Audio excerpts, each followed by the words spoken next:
আজ এই ভিডিওতে আপনারা এমন এক ব্যক্তির কথা জানতে পারবেন যার 5 বছরের আটকে থাকা একটি কাজ ভগবান শ্রীকৃষ্ণের কৃপায় 7 দিনের মধ্যে সম্পন্ন হয়েছিল। কারণ এই ব্যক্তি ভগবান শ্রীকৃষ্ণের চরণে একটি জিনিস অর্পণ করতেন এবং একটি মন্ত্র নিয়মিত 3 বার মনে মনে পাঠ করতেন। তারপর হঠাৎ একদিন ভগবান শ্রীকৃষ্ণের অশেষ কৃপায় তার 5 বছর ধরে আটকে থাকা কাজটি সম্পূর্ণ হয়ে যায়, যা দেখে তার পরিবারের সবাই অবাক হয়ে গিয়েছিল। বন্ধুরা, আজকের এই ভিডিওটি অত্যন্ত গুরুত্বপূর্ণ একটি ভিডিও, কারণ অনেক মানুষই আছেন যারা নিজের জীবনে বিভিন্ন কারণে বিভিন্ন বাধার সম্মুখীন হন এবং সেই বাধা কাটিয়ে ওঠার পথ খুঁজে পান না। তখন তারা সকল পথ অবলম্বন করেও কোনো সুফল পান না, আর অবশেষে হতাশ হয়ে জীবনের কাছে হার মেনে নেন। আর তাদের প্রত্যেকের জন্য আজকের এই ভিডিওটি অত্যন্ত গুরুত্বপূর্ণ।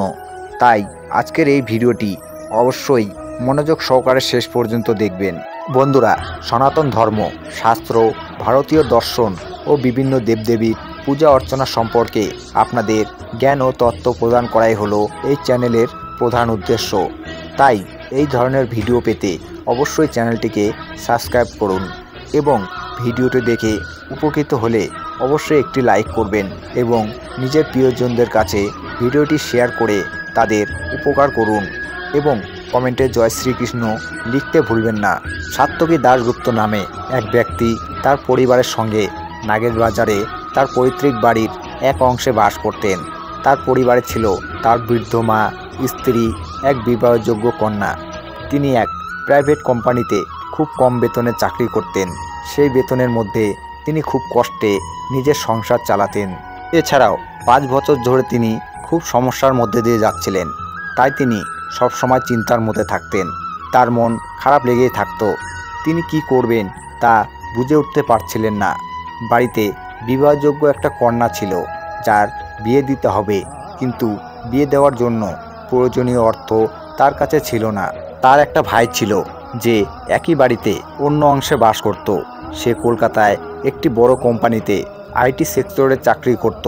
তার স্ত্রীও সেই একই কোম্পানিতে চাকরি করত। তাই তার জীবনে অর্থের কোনো অভাব ছিল না বটে, তবে সে খুবই নীচ ও লোভী মানসিকতার মানুষ ছিল।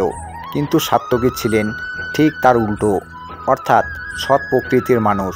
সাত্যকীর সাথে তার ভাইয়ের ঝগড়া ঝামেলা লেগে থাকত। আসলে পৈতৃক সম্পত্তি সংক্রান্তর কারণে তাদের মধ্যে এই ঝামেলা লেগে থাকত।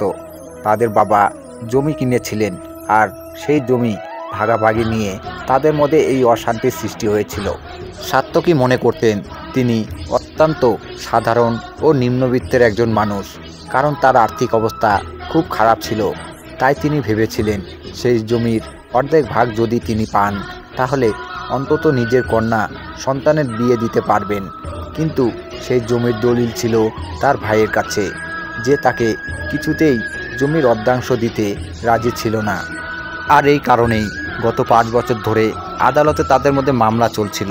তার ছোট ভাইয়ের অর্থের কোনো অভাব ছিল না, তাই সে অর্থবল দিয়ে মামলাটাকে টেনে যেতে থাকে।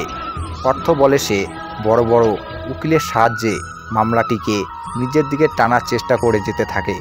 কিন্তু সাত্যকীর আর্থিক অবস্থা খারাপ হওয়ার কারণে সে খুব কষ্টে ধার দেনা করে এই মামলার জন্য প্রচুর টাকা জোগাড় করতেন।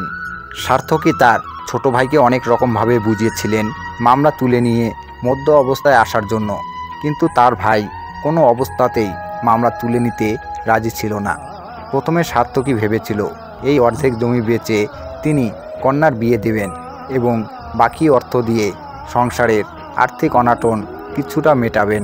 এই অবস্থায় যখন তিনি একদিন কোর্টের দিকে যাচ্ছিলেন, তখন যাওয়ার পথে তিনি একটি পুকুর দেখতে পান। তার মনে হয় মামলা শুরু হতে এখনও অনেকটা সময় আছে। তাই তিনি সেই নির্জন পুকুর ঘাটে বসে একান্তে নিজের দুঃখের কথা বলতে থাকেন। আর ঠিক সেই সময় একজন সাধক সেই পুকুরে স্নান করতে আসেন এবং সাত্যকীর ঠিক পিছনে এসে দাঁড়িয়ে সমস্ত কথা শুনে তার পিঠে হাত রেখে বলেন, বাবা, তুমি চিন্তা করো না, খুব শীঘ্রই তোমার সমস্ত সমস্যার সমাধান হবে। তুমি প্রত্যেক দিন সকালে স্নান করে শুদ্ধ পোশাক পরিধান করে ভগবান শ্রীকৃষ্ণের এই মন্ত্রটি 3 বার মনে মনে উচ্চারণ করবে। তারপর একটি তুলসী পাতা শ্রীকৃষ্ণের চরণে নিবেদন করবে এবং পূজার পরে সেই তুলসী পাতা প্রসাদ হিসাবে জলের সঙ্গে পান করবে। 7 দিনের মধ্যে তোমার সব সমস্যার সমাধান হয়ে যাবে এবং তোমার সমস্ত ঝামেলা থেকে তুমি মুক্তি পাবে। সেই সাধকের এই কথা শুনে সাত্তকী প্রচণ্ড অবাক হয়ে যায়। তিনি পিছনে ফিরে সাধকের দিকে এক দৃষ্টিতে তাকান এবং সেই সাধকের মুখের উজ্জ্বলতা দেখে তার চরণ স্পর্শ করে বিদায় নিয়ে কোর্টের জন্য রওনা হয়ে যান। ঠিক তার পরের দিন থেকে তিনি সাধকের কথা মতন ভগবান শ্রীকৃষ্ণের সেই বিশেষ মন্ত্রটি পাঠ করেন এবং ভগবান শ্রীকৃষ্ণের চরণে তুলসী পাতা দিয়ে সেই তুলসী পাতা পুজো সম্পূর্ণ হওয়ার পর প্রসাদ হিসাবে জলের সঙ্গে গ্রহণ করেন।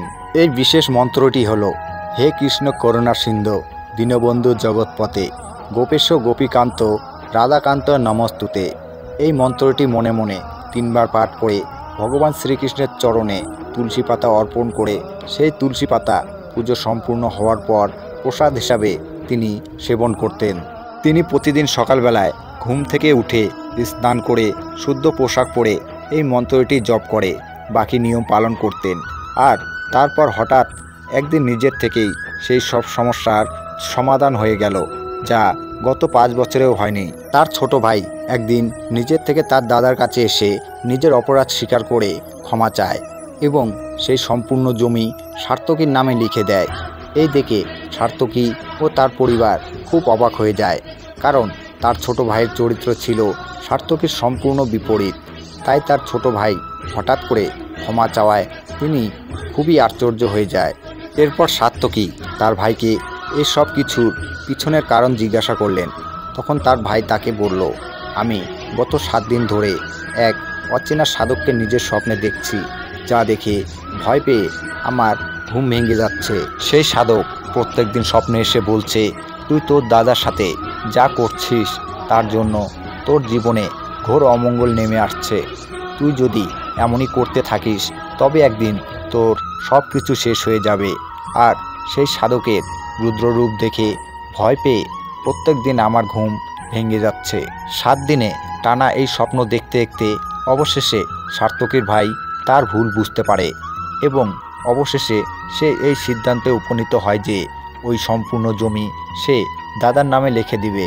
সার্থকী বুঝতে পারলেন সেই সাধক আর কেউ নয়, উনি সেই সাধক যিনি তাকে ভগবান শ্রীকৃষ্ণের মন্ত্র জপ করে ভগবানের চরণে অর্পণ করা তুলসী পাতা সেবন করতে বলেছিলেন।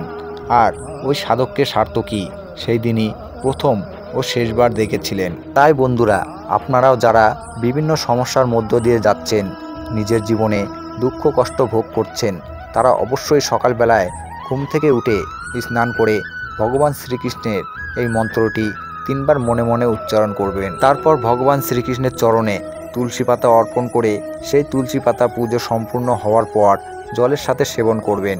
তারপর দেখবেন আপনার সকল সমস্যা খুবই শীঘ্রই দূর হয়ে যাবে।